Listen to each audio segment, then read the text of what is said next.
রাতভর অপেক্ষা বিশ্ব ফুটবলের সর্বোচ্চ নিয়ন্ত্রক সংস্থা ফিফার সভাপতি জিয়ান্নি ইনফান্তিনোর জন্য বৃহস্পতিবার রাত 1:10 ঢাকায় আসার কথা থাকলেও মঙ্গোলিয়ার বৈরী আবহাওয়ার কারণে প্রায় 4 ঘন্টা দেরিতে বাংলাদেশে পৌঁছান ফিফা বস। বিশ্বকাপ বাছাইয়ে কলকাতার সল্ট লেকে বাংলাদেশের দুর্দান্ত পারফরম্যান্স, সব মিলিয়ে দেশের ফুটবল অঙ্গনে যেন সুবাতাস বইছে। ঠিক তখনই ফিফা সভাপতির বাংলাদেশে আগমন, যেখানে প্রথমবারের মতো ঢাকায় আসতে পেরে নিজের উচ্ছ্বাস এভাবেই প্রকাশ করলেন জিয়ান্নি ইনফান্তিনো।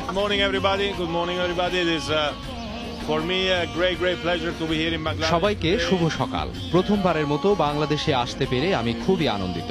এই সফরটা আমার জন্য খুবই গুরুত্বপূর্ণ। দেখুন, বাংলাদেশ এখন বিশ্ব ফুটবলের রাজধানী, কারণটা খুবই পরিষ্কার। ফিফা সভাপতি এখন ঢাকায়, আর সম্প্রতি বাংলাদেশ ফুটবল দলের পারফরম্যান্স সত্যিই চোখে পড়ার মতো। বাফুফে সভাপতি কাজী সালাউদ্দিন ও ফিফার কাউন্সিল মেম্বার মাহফুজা আক্তার কিরণের প্রশংসা করে ইনফান্তিনো জানান, এ সফরে এশিয়া অঞ্চলের ফুটবল উন্নয়নের পাশাপাশি ফুটবলের ইতিবাচক নানা দিক নিয়ে তাদের সঙ্গে আলোচনা হবে।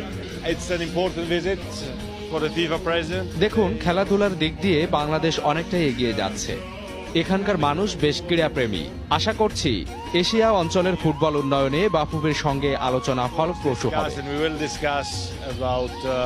এর আগে 1980 সালে জোয়া হেভিল্যান্ড ফিফার প্রথম সভাপতি হিসেবে বাংলাদেশে আসেন। এরপর 2006 ও 2012 সালে ঢাকা সফরে এসেছিলেন ফিফার সাবেক সভাপতি সেপ ব্ল্যাটার। এবার ফিফার সভাপতি হিসেবে চতুর্থবারের মতো বাংলাদেশে এলেন